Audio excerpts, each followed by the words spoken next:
Welcome to Daily Current Affair. Today is 31st of August 2022. The first question is, in the Asia Pacific region, top tech hubs की list में बेंगलुरु कौन से number पे है? First, second, third और fourth. So answer is B, that is second. तो बेंगलुरु का rank कौन सा आया है एशिया पैसिफिक रीजन में? इन टॉप टेक्निकल हब्स में बेंगलुरु का रैंक आया है सेकंड वन. तो फर्स्ट वन किसका आया है? फर्स्ट वन आया हमारे पास चाइना का.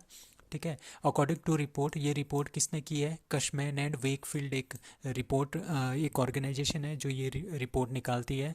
सो टैक्स सिटीज़ जो हैं उन्होंने क्या लिया? 115 टैक्स सिटीज़ ली ऑल ओवर द वर्ल्ड की. ठीक है. The global intersection of talent and real estate. ठीक है.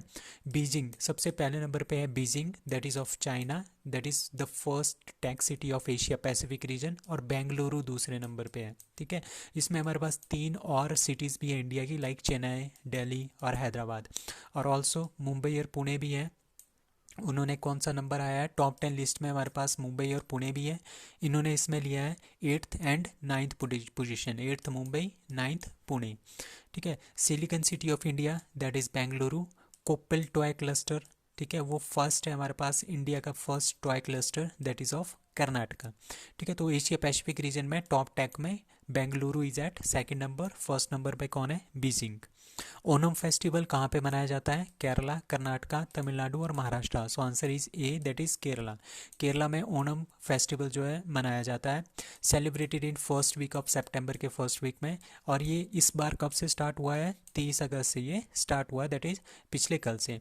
और 10 दिन का ये फेस्टिवल होता है. इस क्यों मनाया जाता है? ये एक तरह का एग्रीकल्चर का फेस्टिवल होता है. क्यों मनाया जाता है? क्योंकि राजा महाबली जो वहाँ के राजा थे केरला के, वो वापस आए थे अपनी स्टेट में इस दिन.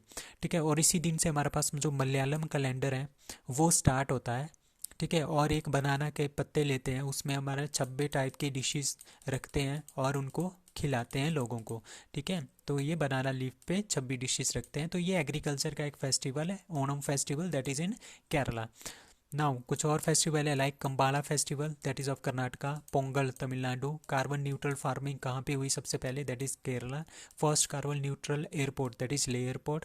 First airport on renewable energy के ऊपर that is IGI airport Delhi. Now what is swarm? SWARM क्या है? That is missile technology system, drone system technology, submarine system और none of the. So answer is B, that is drone system technology. तो swarm क्या है? ये एक drone system की technology है.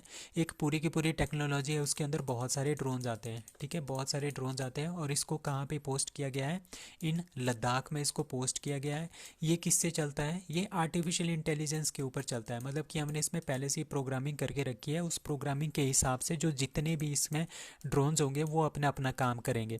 लाइक एक ड्रोन होगा वो अपनी वेदर कंडीशनिंग पे काम करेगा, दूसरा करेगा, दूसरा एक ईस्ट वाली साइड में अपनी देखेगा कि कोई और ड्रोन्स तो नहीं आ रहे. तो इस तरह के अलग अलग काम जो है अलग अलग ड्रोन्स के होंगे. सो ये सारी की सारी जो टेक्नोलॉजी है उसको बोलते हैं स्वार्म. ठीक है. और कहाँ पे पोस्ट किया जाएगा? लद्दाख में. It is use in the defence sector में इसका यूज़ किया जाएगा. Now middle India's first toy cluster is established in, that is Indore. So middle India में मध्य प्रदेश आता है. तो मिडिल इंडिया में फर्स्ट टॉय क्लस्टर कहाँ पे लॉन्च किया गया है? दैट इज़ इन इंदौर, मध्य प्रदेश में. टॉय क्लस्टर क्या होता है?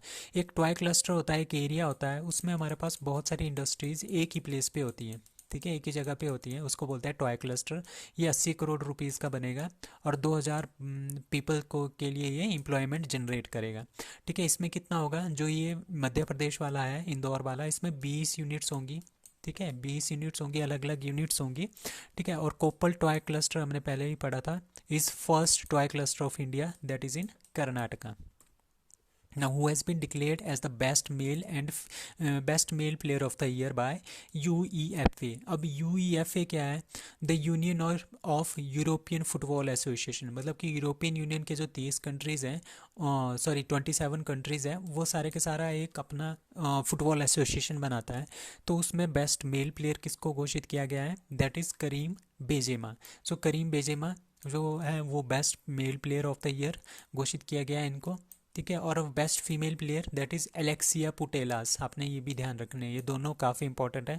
और best player of all India football federation में सुनील छेत्री मेल में, और फीमेल में दैट इज़ मनीषा कल्याण। और ये मनीषा कल्याण पहली भारतीय बन गई है जिसने यूईएफए में पार्टिसिपेट किया, इसमें इन्होंने भी पार्टिसिपेट किया है, दैट इज़ मनीषा कल्याण। अब who won the BWF world championship title in 2022? Badminton world federation world championship title 2022 किसने जीता है? दैट इज़ विक्टर एक्सेल्सन, बहुत ही अच्छे प्लेयर है बैडमिंटन के, ही इज़ फ्रॉम डेनमार्क। और इन्होंने क्या क्या जीता है? टोक्यो ओलंपिक में इन्होंने गोल्ड जीता था, ठीक है। वर्ल्ड चैम्पियनशिप 2022 में भी गोल्ड जीता था। ऑल इंग्लैंड ओपन बैडमिंटन 2022 भी विक्टर एक्सेल्सन ने जीता था, और किसको हराया था? लक्ष्य सेन को हराया था। तभी ये क्वेश्चन काफ़ी इंपॉर्टेंट बनता है क्योंकि लक्ष्य सेन इंडिया के हैं। अब मलेशिया ओपन 2022 भी विक्टर एक्सेल्सन ने जीता है फर्स्ट टाइम, ठीक है। ऑल इंडिया, अब इंडिया की बात करते हैं, ऑल इंडिया ओपन बैडमिंटन 2022 किसने जीता है? लक्ष्य सेन ने, ठीक है। और जर्मन ओपन 2022 किसने जीता है? लक्ष्य सेन ने जीता है जर्मन ओपन 2022, किसको हरा के? विक्टर एक्सेल्सन, जो ये टॉप ऑफ द वर्ल्ड के नंबर 1 बैडमिंटन प्लेयर है, इनको हरा के। अब कॉमनवेल्थ गेम्स 2022 के बारे में बात करते हैं। तो बैडमिंटन में कितने मेडल जीते इंडिया ने? 6 medal, 3 gold, 1 silver and 2 bronze. सात्विक एंड चिराग, सात्विक एंड चिराग आपने याद रखना है, ये काफ़ी अच्छी जोड़ी है इंडिया की डबल में, उन्होंने गोल्ड जीता है। और लक्ष्य सेन ने भी गोल्ड जीता है, PV सिंधु ने भी गोल्ड जीता है in CWG 2022। Now who becomes third richest person in the world and first Indian as well as first Asian to achieve that feat? ठीक है, तीसरा सबसे रिचेस्ट पर्सन, और एशिया का भी पहले नंबर का है, और पहला एशियन जो नंबर 3 पे पहुंचा है, first Asian and first Indian to reach at number 3 richest person की लिस्ट में, that is D, that is Gautam Adani. Gautam Adani जो है पहले नंबर पे पहुंच गया, और मुकेश अंबानी हमारे पास 11वें नंबर पे है, ठीक है। अब टॉप लिस्ट कौन कौन सी है? एलन मस्क पहले नंबर पे है, 251 billion US dollars. Jeff Bezos जो अमेजन के है, 153 बिलियन US डॉलर। और गौतम अडानी 137 बिलियन डॉलर्स। ये काफ़ी क्लोज है जो जेफ बेजोस के। Now Gautam Adani is an Indian billionaire industrialist, he is the chairman, ये चेयरमैन भी है, फाउंडर भी है अडानी ग्रुप के, आपको पता ही है बहुत सारी चीज़ें इनकी है। अब मीडिया NDTV भी इनके पास आ गया है, AMD मीडिया नेटवर्क भी इनके पास है, सीमेंट ACC सीमेंट इनका है, पावर में भी आ गए हैं, power and road asset sector में भी आ गए हैं, ठीक है। और कोल ट्रेडर, कंट्री के ये सबसे बड़े कोयले के ट्रेडर भी हैं। सो ये थर्ड नंबर पे आ गया richest person in the world की लिस्ट में। नाउ इंटरनेशनल मॉनिटरी फंड ने क्या किया है? Has agreed to release 1.17 billion dollar US dollar in funds to, कौन सी कंट्री को देना का दे रहे हैं? That is Pakistan. So Pakistan ने अभी डिमांड किया था IMF से कि हमें पैसा चाहिए, क्योंकि वो किसी से तो मांगते रहते हैं, तो उनके कमी बहुत ज़्यादा इकॉनमी में कमी आई है, बहुत कम इनकी इकॉनमी है, तो उसकी वजह से क्या हो गया, वहाँ पे भुखमरी वगैरह या फिर काफ़ी ज़्यादा इन्फ्लेशन ज़्यादा हो गया है। और अभी अभी वहाँ पे आजकल क्या आ रहा है, बहुत ही ज़्यादा फ्लड्स आ रहे हैं, जिसकी वजह से 1000 या 1500 तक के लोग यहाँ पर मर गए हैं आजकल के टाइम में। तो इसको देखते हुए इंटरनेशनल मॉनिटरी फंड ने इनको लोन देना स्टार्ट कर दिया है, 1.17 बिलियन डॉलर्स का टू पाकिस्तान। सो IMF कहाँ पे है? इसका हेडक्वार्टर है USA में, ठीक है। ब्रेटन वुड्स सम्मेलन में इनका बना था। IMF और वर्ल्ड बैंक दोनों ब्रेटन वुड्स सम्मेलन में बने हुए हैं, इन दोनों का हेडक्वार्टर है USA में, ठीक है। 1944 में ये दोनों बने हैं, ठीक है। जब बिल्कुल ही इमरजेंसी आए तब IMF जो है पैसे देता है किसी भी कंट्रीज़ को जो इसके मेंबर हों, ठीक है, जो इसके मेंबर हो। और जब बिल्कुल ही बर्बाद देश हो जाता है तब IMF लोन देता है, और वर्ल्ड बैंक किसी भी देश को दे सकता है जिसको ज़रूरत होती है पैसों की। So Shumang Lila is a traditional theatre of, that is C, Manipur. Manipur का जो ट्रेडिशनल थिएटर प्रोग्राम है, थिएटर में मतलब कि एक तरह के कुछ लोग होते हैं वो अपनी ड्रेसअप करते हैं और एक प्ले करते हैं, डांस करते हैं, नाटक करते हैं, तो उसको बोलते हैं हम शुमांग लीला। ये कहाँ का ट्रेडिशनल है? That is of Manipur.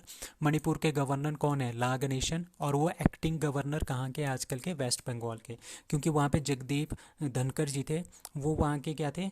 Governor थे, बट वो वाइस प्रेसिडेंट बन गया है तो इनको ये पोस्ट छोड़नी पड़ी। CM कौन है? N Biren Singh of Manipur.